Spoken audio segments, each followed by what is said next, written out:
Hey, what's up YouTube? It is Captain Shock here. Today I'm bringing you a very important series called Death Zones. In the background is flawless De-atomizer gameplay, and I will walk you through it so you can get your De-atomizers and your high streaks easy as well and understand how to do it.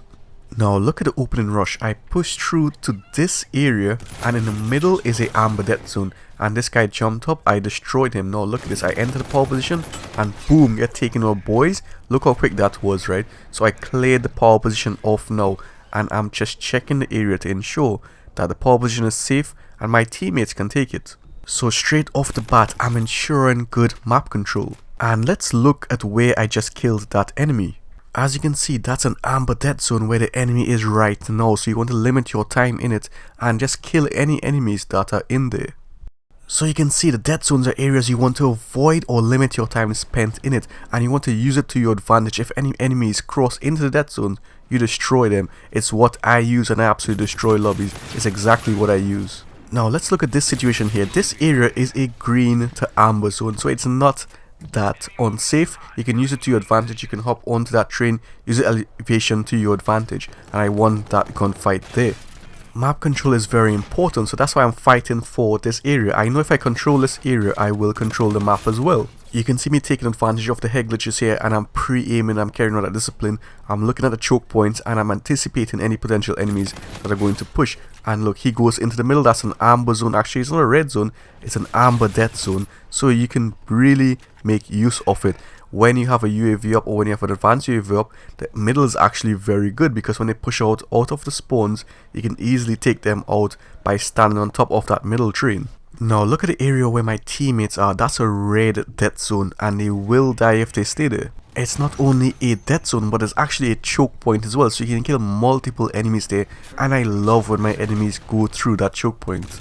Here where I'm killing this enemy, that's an amber death zone. Not the area to the right of it, just that area where he was, and just further back to where I was. That's an amber death zone, because you can easily take them out from elevated position, so be careful of that.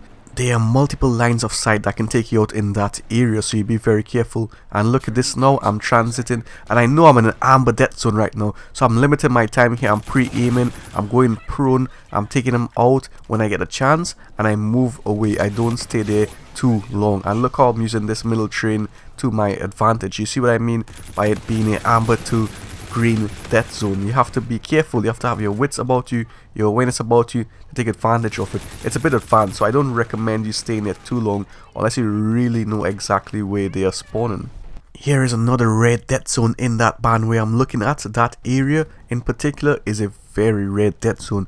Look at two tryhards here just pre-aiming that area, because we know it's easy pickings. Enemies that run through there are basically dead men. So you can see how important this series will be. It will improve your game by a lot. You're seeing here now how I'm avoiding that amber death zone to my left. Look at this navigation. So I'm actually using it to my advantage. Now I'm just checking this area for any enemies. They love to camp in this area, so if you come around from this side, you can easily shoot them in their backs. Now let's pause it right here. It's very important. Here is the most deadliest area on the entire map. It's a reddest of a red death zone on this map right here. Look at the area and look where my teammates are. There's snipers everywhere. Even on the opposite end there will be snipers, so as soon as you push in the middle, people are ready and willing to take you out at an instant. Sometimes it's inevitable that you have to cross that area though, so use it with caution. Limit your time in that area and don't spend most of your time playing around this area.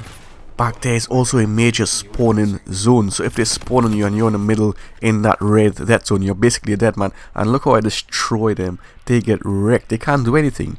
And this is why I enjoy Call of Duty so much. I love outplaying my opponents, I love outsmarting them, and I love just using strategies and tactics to my advantage. And notice how I went prone in this amber death zone. I'm limiting my time in here.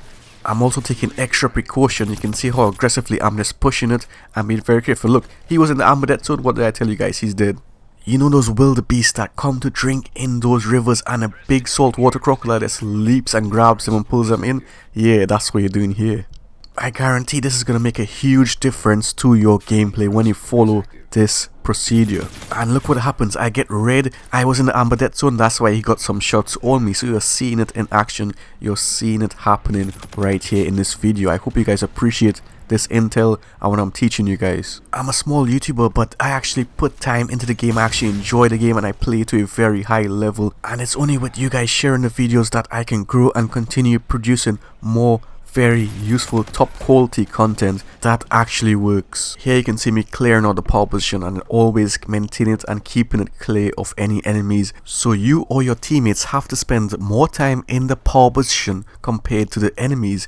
If the enemies spend more time in the power positions than your team, they will have a higher chance of beating you and you will lose the game. So of course you have to maintain that power position from them and constantly clear it out and enable your team to have and hold those power positions, because it will give you a huge advantage. Now let's look at this great example right here. This enemy is in the open, he's in the middle of the death zone, and look how many multiple lines of sight that I can have on him, and I'm behind cover as well. I'm in an elevated position. He has no cover and he has no escape route, so the only thing he can do is try to jump away. So if you spend a lot of time in a death zone like that, you're giving a free kill to your enemy.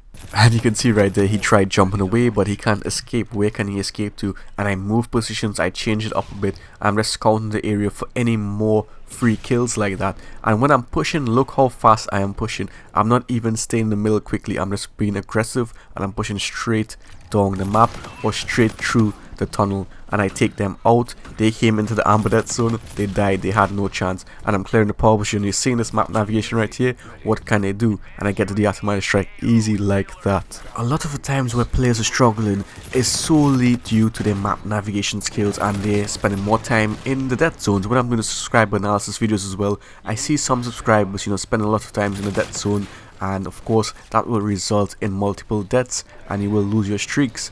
This is actually flawless gameplay you're seeing right here. I avoided those death zones, or I spent as little time as possible in those death zones, and you can see the results happening. They could not do anything. I had the favorable positions. I took them out when they entered the death zone, so they were easy pickings. They were easy kills for me, free kills. It wasn't difficult at all, and that's how simple this game can be if you think at that level and if you push yourself and understand what I say and learn it and put it into practice. And trust me, it will work, and I destroy them just like that. I hope you guys enjoyed this video. It will help you out a lot. Make sure to watch it again just to see where the death zones are and put it into practice straight away before you play. So don't forget to leave a like, guys, if you enjoyed the video. I would appreciate it. Do share the videos, guys, if you want to see me grow and bring awesome content in the future. And do subscribe if you haven't already. Take care. Bye.